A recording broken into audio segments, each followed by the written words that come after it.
जय माताजी मित्रों, आज है 18 ऑगस्ट 2024। तो આપણે જોશું સાપ્તાહિક રાશિફળ 12 રાશિઓ માટે આ અઠવાડિયામાં શું ફળ છે। સૌથી પહેલા છે મેષ રાશિ। મેષ રાશિના જાતકોએ આ અઠવાડિયામાં પોતાના આરોગ્યનું ધ્યાન રાખવાનું છે। તમારા સંબંધોમાં ખટાશ થઈ શકે છે, કંઈ નેગેટિવ સિચ્યુએશન આવી શકે છે, પણ તમારું કરિયર, બિઝનેસ અને તમારા ફાઇનાન્સ બહુ જ સારા હશે। પ્રોપર્ટી, જમીન, મકાનથી તમને લાભ થશે આ અઠવાડિયામાં। હવે આપણે જોશું બીજી રાશિ વૃષભ રાશિ। વૃષભ રાશિના જાતકો માટે આ સપ્તાહમાં કરિયર અને ફાઇનાન્સમાં ઘણી જ સારી સફળતા મળશે। જોબમાં પ્રમોશનના યોગ બનશે। તમારી હેલ્થ સારી રહેશે, પરંતુ રિલેશનશિપમાં અણબનાવ થઈ શકે છે, તો પોઝિટિવ રહેવાની જરૂરત છે। ત્રીજી રાશિ મિથુન રાશિ। મિથુન રાશિના જાતકો આ અઠવાડિયામાં તમારા કરિયરમાં અપાર સફળતા મળશે। રિલેશનશિપમાં પણ નવી બિગિનિંગ થઈ શકે છે। અગર તમારા મેરેજ માટે તમે ટ્રાય કરો છો તો બહુ સારા પ્રપોઝલ્સ મળશે તમને, અને તમે કશે જાત્રાએ પણ જઈ શકો છો। તો આ અઠવાડિયામાં તમારા માટે ઓવરઓલ અગર જોઈએ તો કરિયર, હેલ્થ, વેલ્થ, રિલેશન ઘણું જ સારું રહેશે। હવે આપણે જોશું ચોથી રાશિ કર્ક રાશિ। કર્ક રાશિવાળા જાતકો માટે કરિયરમાં ઘણી જ સારી સફળતા, જોબમાં તમને નાની ઉંમરમાં જ સારી ઓપોર્ચ્યુનિટી મળશે, પ્રમોશનના યોગ છે, કરિયરમાં તમને ઘણી જ સફળતા છે, પરંતુ તમારે તમારી હેલ્થનું ધ્યાન રાખવાનું છે। રિલેશનશિપ્સ ઘણા જ સારા રહેશે। હવે આપણે જોશું પાંચમી રાશિ સિંહ રાશિ। સિંહ રાશિના જાતકો માટે આ અઠવાડિયામાં થોડી અડચણો રહેશે, પ્રોબ્લેમ્સ રહેશે, ફાઇટ્સ થઈ શકે છે, રિલેશનશિપમાં આર્ગ્યુમેન્ટ્સ થઈ શકે છે, હેલ્થનું પણ ધ્યાન રાખવાની જરૂરત છે। કરિયરમાં થોડો ટફ ટાઈમ હશે, પરંતુ તમે પોઝિટિવ રહેશો તો આ ટફ ટાઈમમાંથી તમે આરામથી બહાર નીકળી શકો છો। હવે આપણે જોશું છઠ્ઠી રાશિ કન્યા રાશિ।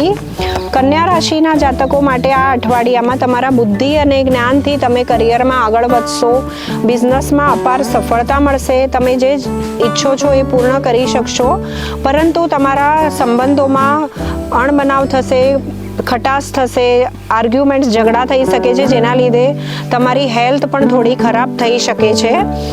હવે આપણે જોશું સાતમી રાશિ તુલા રાશિ। તુલા રાશિના જાતકો આ અઠવાડિયામાં તમારે તમારી હેલ્થનું પૂરું ધ્યાન રાખવાનું છે। ડિપ્રેશન, નેગેટિવ થોટ્સ આવી શકે છે, તમારા રિલેશનશિપમાં પણ અનબનાવ થઈ શકે છે, તમે પ્રોપર નિર્ણય નહીં લઈ શકો, જેના લીધે તમે ડિસ્ટર્બ રહેશો, અને તમારા કરિયર અને બિઝનેસમાં પણ ઘણા જ કોમ્પિટિટર્સ હશે જે તમને હાર્મ કરી શકે છે।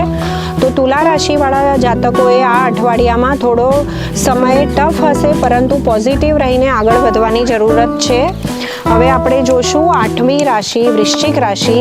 વૃશ્ચિક રાશિના જાતકો આ અઠવાડિયામાં તમારા કરિયરમાં ઓબ્સ્ટેકલ આવશે, કંઈક નેગેટિવ સિચ્યુએશન હશે, તમારા જે કલીગ્સ હશે, તમારી સાથે જે કામ કરનાર લોકો હશે, જે તમારી અગેન્સ્ટ કંઈ બેક સ્ટેબિંગ કરી શકે છે, પોલિટિક્સ રમી શકે છે, જેના લીધે તમારા કરિયરમાં ટફ ટાઈમ હશે, પ્રોપર્ટીથી તમને લાભ થઈ શકે છે, અને રિલેશનશિપ અને હેલ્થમાં તમારે સંભાળવાની જરૂરત છે।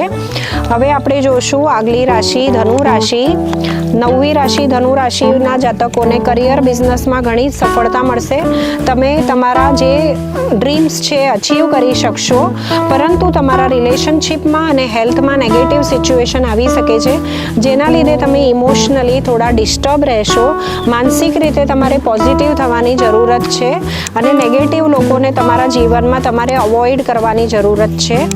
હવે આપણે જોશું આગલી રાશિ 10મી રાશિ મકર રાશિ। મકર રાશિના જાતકો માટે આ અઠવાડિયામાં હેલ્થ, વેલ્થ, કરિયર અને બિઝનેસમાં અપાર સફળતા મળશે। તમારી જે પણ ટાર્ગેટ છે, તમારા બધા જ ટાર્ગેટ પૂરા કરી શકશો, તમે જોબમાં પ્રમોશન મળી શકે છે, અને નવા રિલેશનશિપ્સ અથવા તો તમે અનમેરિડ છો તો સારા પ્રપોઝલ્સ મળશે, અને તમારા જીવનમાં તમે જે ઈચ્છો છો એ તમે પૂર્ણ કરી શકશો। હવે આપણે જોશું આગલી રાશિ 11મી રાશિ કુંભ રાશિ। કુંભ રાશિના જાતકો માટે આ અઠવાડિયામાં તમારા જે આધ્યાત્મિક રીતે તમે પ્રેયર્સ, પૂજા પાઠ કરો છો, જેનું બહુ જ સારું ફળ મળશે તમને। કરિયરમાં તમે જે ઈચ્છો છો એ મુકામ પર પહોંચી શકો છો, હેલ્થ ઘણી જ સારી રહેશે, અને રિલેશનશિપ્સ પણ તમારા ઘણા જ સારા રહેશે। 12મી રાશિ મીન રાશિ. મીન રાશિના જાતકોએ આ અઠવાડિયામાં રિલેશનશિપમાં ઘણો જ સારો ટાઈમ હશે. ઘર પરિવાર સાથે સ્નેહજનીઓ સાથે સારો સમય વિતાવશો, પરંતુ તમારા ફંડ્સ કશે બ્લોક થઈ શકે છે. ફાઇનાન્શિયલ થોડું જગલિંગ કરવું પડશે. મની મેટર્સમાં સંભાળવાનું છે. કોઈના પર આંધળો વિશ્વાસ ન કરો. હેલ્થનું ધ્યાન રાખો. તો મિત્રો, મારી યુટ્યુબ ચેનલ છે ઓરા ડિવાઇન ટેરટ વાસ્તુ બાય ગુંજન. મારું ઇન્સ્ટા પેજ છે ઓરા ડિવાઇન ક્રિસ્ટલ્સ અને મારું ફેસબુક પેજ છે ઓરા ડિવાઇન. અને મારો કોન્ટેક્ટ નંબર છે 98 211 51 300. જય માતાજી મિત્રો.